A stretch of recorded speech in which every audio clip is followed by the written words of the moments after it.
नमस्कार दोस्तों, स्वागत है आपका फिर से एक नए वीडियो में। तो दोस्तों, अगर आप एक बीएसएनएल पेंशनर है या फिर बीएसएनएल कर्मचारी है तो आपके लिए खुशखबरी है, क्योंकि जो बीएसएनएल कर्मचारी है और बीएसएनएल पेंशनर है उनकी पेंशन में भारी बढ़ोतरी होने वाली है। ठीक है, अच्छी खासी बढ़ोतरी होने वाली है, क्योंकि जो आपका डीएनएस अलाउंस है या फिर डीएनएस रिलीफ है पेंशन भोगियों का, उसमें कुछ परसेंट आपकी दर बढ़ गई है। ठीक है, पहले 228 पॉइंट पहले जो दर थी उससे 4.3% बढ़कर 228.5% आपकी जो आईडीए है वो बढ़ गया है। ठीक है, तो फिलहाल हमारा जो मेन टारगेट है आज के वीडियो का कि जो आपकी आईडीए दर है 228.5%, नोटिफिकेशन जारी हो गया है वो भी कारपोरेट कार्यालय से, और 1 जनवरी 2025 से ये प्रभावी है। अब बात ये आती है कि भैया 1 जनवरी 2025 तो कब की निकल गई, तो ये काफी टाइम पहले से निकल चुकी है जो डेट है वो, और उसके बीच का जो गैप है इसका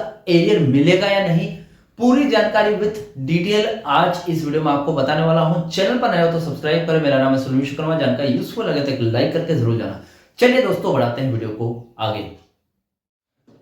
तो देखिए दोस्तों, यहां पर सिंपल सी बात है कि जो हमारा आज की अपडेट है 8 नवंबर 2025 की, जहां पर आईडीए 228.5% हो चुका है और इसको जारी भी कर दिया गया है। ठीक है, अब 1 जनवरी 2025 से ये प्रभावी हो चुका है ऑलरेडी। अब मतलब 1 जनवरी से आज नवंबर हो गया, मतलब 8-10 महीने हो गए।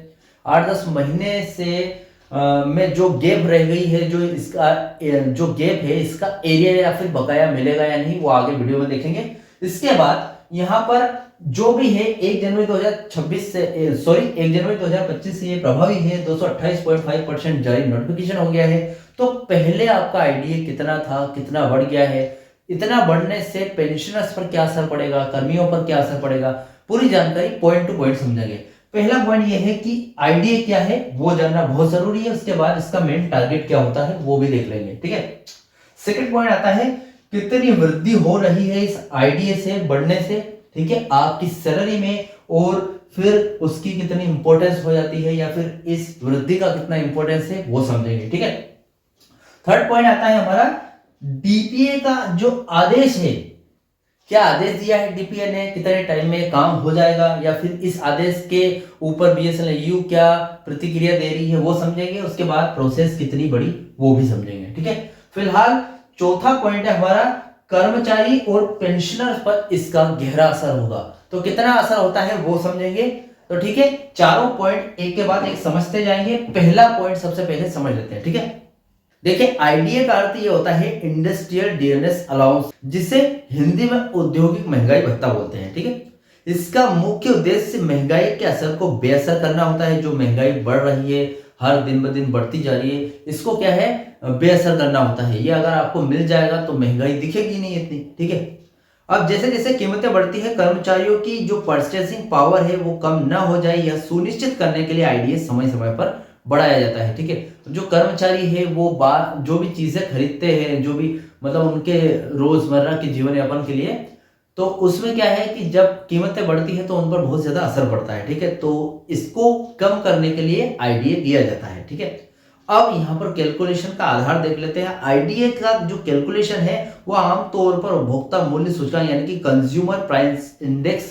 डीपीआई द्वारा सीपीआई द्वारा होता है। यह सूचकांक देश में वस्तुओं और सेवाओं की औसत कीमतों में होने वाले बदलाव को दर्शाता है। ठीक है, अब सीपीएसई के लिए आईडीए की दरें आमतौर पर तिमाही यानी कि क्वार्टरली आधार पर डीपीए द्वारा संशोधित की जाती है, जो कि 1 जनवरी, 1 अप्रैल, 1 जुलाई या फिर 1 अक्टूबर से प्रभावी होती है। अब जो भी है 1 तारीख को होगा।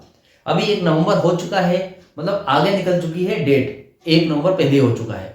तो ये जो अगली जो डेट आएगी 1 दिसंबर के टाइम पे हो सकता है प्रभावी हो जाए। ठीक है, क्योंकि ये प्रभावी तो 1 जनवरी में हो गया था 2025 के टाइम पे, लेकिन वो आपको इसका बकाया मिल जाएगा और 1 दिसंबर या फिर 1 जनवरी वापस 2026 से ये प्रभावी हो सकता है। ठीक है, पहला पॉइंट समझ में आ गया होगा, आई होप आपको। उसके बाद दूसरा पॉइंट है कितनी वृद्धि होगी, इसका महत्व जान लेते हैं। देखिए, पिछली दर 31 दिसंबर 2024 तक जो लागू दर थी, फिलहाल जो 2024 चला गया है, 2024 में कितनी दर थी इसकी, 224.2% इसकी दर थी। ठीक है, अब जो नई दर है 1 जनवरी 2025 से यह बढ़कर 228.5% हो गई है। ठीक है, अब शुद्ध वृद्धि की बात कर ले कितना परसेंट बढ़ गई है, तो ये बढ़ गई है 4.3% अंक से ये वृद्धि बढ़ गई है। ठीक है, मतलब पहले 224.2% थी, अब हो गई है 228.5% यानी कि 4.3% बढ़ गई। ठीक है, अब फिलहाल इसकी इंपॉर्टेंस देख लेते हैं। यह वृद्धि दर्शाती है कि पिछली तिमाही जुलाई से सितंबर 2024 तक का जिसका प्रभाव जनवरी 2025 में दिखा, में औद्योगिक महंगाई भत्ता श्रमिकों के लिए महंगाई बढ़ी है। ठीक है, में औद्योगिक श्रमिकों के लिए महंगाई बढ़ी है, यानी कि 4.3% की वृद्धि कर्मचारियों और पेंशन भोगियों के मासिक आय में एक महत्वपूर्ण वित्तीय राहत प्रदान करेगी। ठीक है, अब तीसरा पॉइंट समझ लेते हैं। डीपीए का आदेश भी आया है और क्या प्रोसेस चल रही है। ठीक है, देखिए आधिकारिक प्रक्रिया समझेंगे। सबसे पहले department of public enterprises DPE, जो सभी सीपीएसई के लिए नोडल प्राधिकरण है, सीपीआई डेटा का विश्लेषण करने के बाद ही आधिकारिक आदेश यानी कि ऑफिस मेमोरेंडम जारी करता है। यह लेटर एक मानक दिशा निर्देश होता है। ठीक है, डीपीए जारी कर चुकी है। उसके बाद यहां पर बीएसएनएल ईयू की सूचना यानी कि जो नोटिफिकेशन है, बीएसएनएल एम्प्लॉइज यूनियन यानी कि बीएसएनएल ईयू जैसे प्रतिनिधि संघ अक्सर डीपीए के आदेशों पर नजर रखते हैं और आधिकारिक संचार से पहले अपने सदस्यों और कर्मचारियों को आगामी वृद्धि के बारे में सूचित कर देते हैं। ठीक है, और उसके बाद बीएसएनएल कारपोरेट कार्यालय क्या प्रोसेस है, क्या जारी किया यहाँ पर। डीपीए का आदेश प्राप्त होने के बाद बीएसएनएल कारपोरेट कार्यालय यानी कि कॉर्पोरेट ऑफिस इसे लागू करने के लिए आंतरिक प्रक्रिया शुरू करता है। कारपोरेट कार्यालय ने सभी सर्किल प्रमुखों को यह पत्र जारी कर दिया है, जिसका अर्थ यह है कि वेतन और लेखा विभाग यानी कि पे एंड अकाउंट डिपार्टमेंट को नए वेतनमान और एरियर की गणना तुरंत शुरू करनी होगी। चौथा पॉइंट आता है कर्मचारियों और पेंशनर्स पर इसका गहरा असर होगा। ठीक है, कर्मचारियों पर तो होगा ही सही, लेकिन पेंशनर्स पर भी इसका गहरा असर हो सकता है। यह वृद्धि सीधे कार्यरत कर्मचारियों के वेतन यानी कि सैलरी और सेवानिवृत्त जो कि रिटायरमेंट हो चुके हैं उन कर्मियों के पेंशन यानी कि जो पेंशनर्स है उनकी राशि को भी प्रभावित करेगा। ठीक है, अब हम पहले कार्यरत जो कि वर्किंग टाइम पे फिलहाल काम कर रहे कर्मचारी उनको पहले समझ लेते हैं, उन पर कैसा असर करेगी, फिर पेंशनर्स के असर पर ध्यान देंगे। ठीक है, तो देखिए जो कार्यरत कर्मचारी है, मूल वेतन आईडीए मूल वेतन का 1% होता है। यदि बढ़ी हुई दर 228.5% अब सीधे उनके मासिक वेतन से जुड़ेगी। ठीक है, जो भी 228.5% दर है वो आईडीए आपका मूल वेतन का ही हिस्सा होता है। एक हिसाब से देखा जाए तो बढ़ी हुई आईडीए दर है, जैसे कि जितनी भी बढ़ रही है कितनी बढ़ रही है वो देखते हैं पहले। ठीक है, देखिए एग्जाम्पल के लिए यदि किसी कर्मचारी का मूल वेतन 30,000 रुपए है, अब 30,000 का आईडीए जो जैसे 30,000 रुपए उसका 4.3% कितना होता है वो निकाल लेंगे और उतना आपका आईडीए बढ़ा है। ठीक है, आपकी सैलरी में तो 4.3% 30,000 का कितना होता है 1290 रुपए। 1290 रुपए मासिक वृद्धि होगी। ठीक है, अब यहाँ पर मैंने सिर्फ 30,000 रुपए यहाँ पर बताएं आपको। 30,000 अगर आपके 40,000 है तो उसके हिसाब से थोड़े ज्यादा होंगे, अगर आपकी सैलरी 20,000 तो उसके हिसाब से थोड़ा सा कम होगा। ठीक है, अब यहाँ पर कुछ अन्य भत्ते मिलते हैं उस पर भी इसका असर पड़ेगा। कुछ अन्य भत्ते जैसे कि ग्रेच्युटी हो गई या फिर भविष्य निधि योजना हो गई, योगदान भी अप्रत्यक्ष रूप से इस वृद्धि को प्रभावित कर सकते हैं क्योंकि वे मूल वेतन और भत्तों पर आधारित होते हैं। ठीक है, अब एरियर का भुगतान जो आपका एरियर है वो भी मिलेगा, यानी कि 1 जनवरी 2025 में ये जो नोटिफिकेशन जारी किया गया है ये 1 जनवरी 2025 से प्रभावी रूप से लागू हो चुका था, लेकिन अभी तक इसको प्रभावी किया नहीं गया, इसलिए जो बकाया है इस गैप का वो जरूर मिलेगा आपको। ठीक है, चूंकि वृद्धि 1 जनवरी 2025 से प्रभावी है इसलिए भुगतान की तारीख से पहले के महीनों के लिए उन्हें बकाया राशि यानी कि एरियर भी एक मुश्त मिलेगी, मतलब लमसम एरियर मिल सकता है आपको। ठीक, मतलब जैसे कि आप कुछ भी बिसा सको,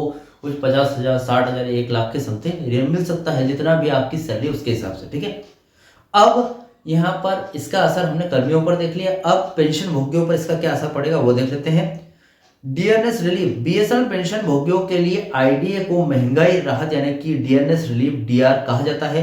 पेंशन वृद्धि 4.3% की वृद्धि से सीधे उनकी मूल पेंशन जो बेसिक पेंशन है उस पर लागू होती है, यानी कि पेंशन भोगियों के लिए जो डीआर उनकी आय का एक महत्वपूर्ण हिस्सा है और यह वृद्धि उनकी जीवन यापन लागत को पूरा करने में सहायक होती है। ठीक है, और इस पर सरकार की भी कुछ जिम्मेदारियां हैं। बीएसएनएल पेंशन भोगियों के डीआर का भुगतान भारत सरकार के संचार मंत्रालय के तहत आता है, जबकि कर्मचारियों के आईडीए का भुगतान बीएसएनएल करता है। डीपीई का आदेश जारी होने के बाद पेंशन संवितरण प्राधिकरणों यानी कि पेंशन डिसबर्सिंग अथॉरिटीज जो है को इस बढ़ी हुई दर को तुरंत लागू करना होगा। मतलब यह कारपोरेट कार्यालय का अगर पत्र जारी हुआ है तो इस नोटिफिकेशन है इसको जारी करना बहुत ही ज्यादा जरूरी है। ठीक है, अब पेंशन में नियमित वृद्धि सेवानिवृत्त जो कि रिटायरमेंट कर्मचारियों के लिए वित्तीय सुरक्षा सुनिश्चित करने और मुद्रास्फीति के खिलाफ, ठीक है चलो ठीक है।